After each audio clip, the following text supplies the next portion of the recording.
un territorio circoscritto tra gli stati di Marcedì e di Sasso,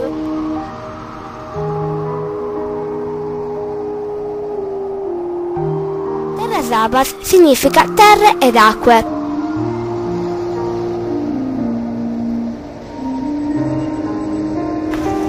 La terra dove sono nata si chiamava Terra Sabas. La terra dove sono nata si chiamava Terra Sabas. La terra dove sono nata si chiamava Terra Sabas.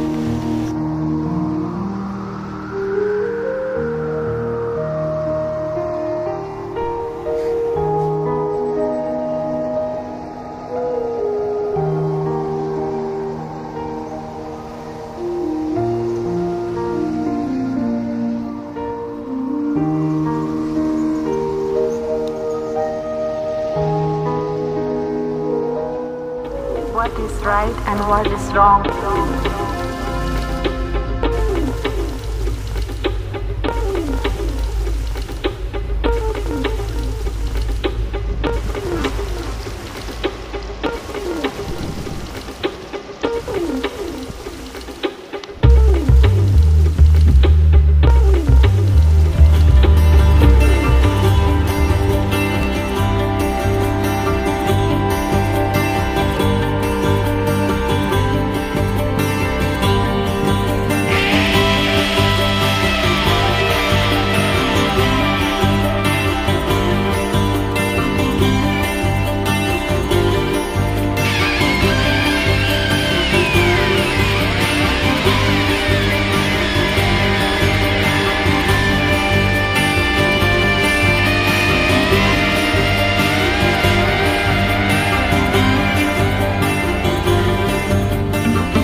La terra dove sono nata si chiamava Terra Sabas.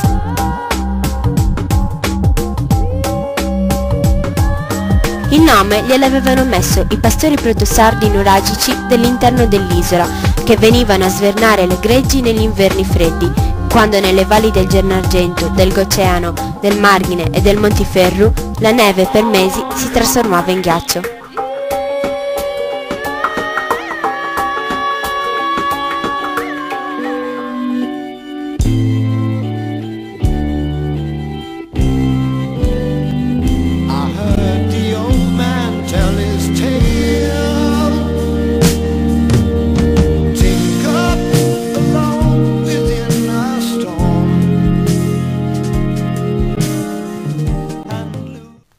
Terra Sabas significa terre ed acque, ed erano proprio questi due elementi a caratterizzarne il paesaggio. Qui, in un territorio circoscritto tra gli stati di Marcedì e di Sasso, e le torri nuragiche di Nuraji Manu e Nuraji Arbu, edificate a protezione di Siscamanna, l'alveo naturale del Rio Mogolo, viveva una popolazione dalle antiche origini mediorientali.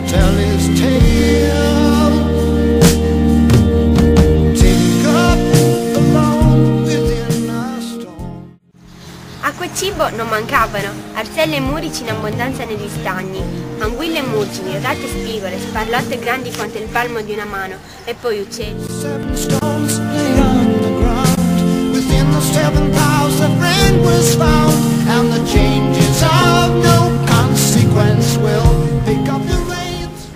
Fola, gaiana, tre germani reali, gallinelle d'acqua e fenicotti di rosa, gente arrubia li chiamavano, gente rossa.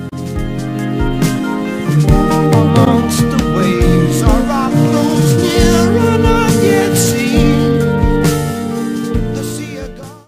Quando a migliaia invadevano gli stagni a far concorrenza alla gente bianca, gli arsellai che, chini a testa in giù sull'acqua e a sedere al vento come i fenicotti, affondavano le unghie nel fango delle lagune alla ricerca di prelibati molluschi.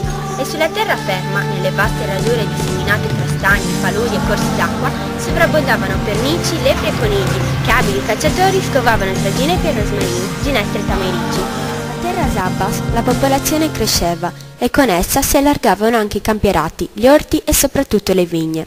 Al porto di Terrasabas, chiamato Marcedì, approdarono le navi fenicie, poi quelle puniche, romane, iberiche, genovesi, inglesi e francesi, e ripartivano, cariche d'ossidiana nell'età più remota, poi di grano e di vino più recentemente. Quando i bastimenti erano troppo grossi, ancoravano al largo e i cuponi, le grandi botti di vino, venivano scaricati in acqua e trascinati a galla fino alle navi, issati a bordo e rivenduti in tutta Europa. Ma le frequenti inondazioni dei fiumi Rio Mannus, Izerri e soprattutto Rio Mogoro, rigonfio delle acque impetuose dei rivi di Monte Arci, spazzavano via le case e costringevano gli abitanti a ricominciare tutto da capo. Resistettero all'acqua, al tempo, alla peste e ai pirati del mare solamente i 4 villaggi di Terralba, Marrubio, Ures e Arcidano.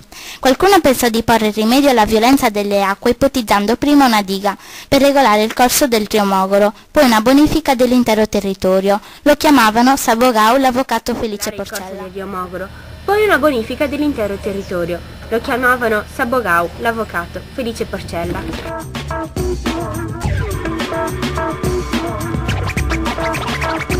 Lega la lenza, pianta il pichetto nella pendenza sotto quel mirto. Legalo stretto, tienilo dritto, togli quel cisto che può disturbare.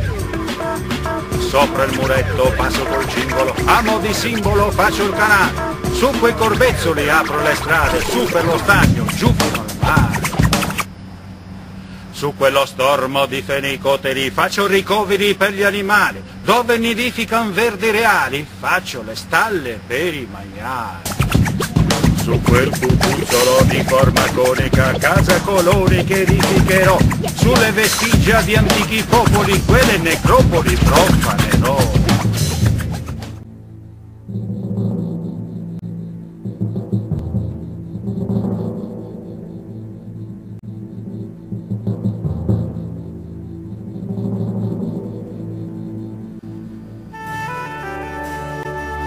La terra dove sono nata si chiama Terralba.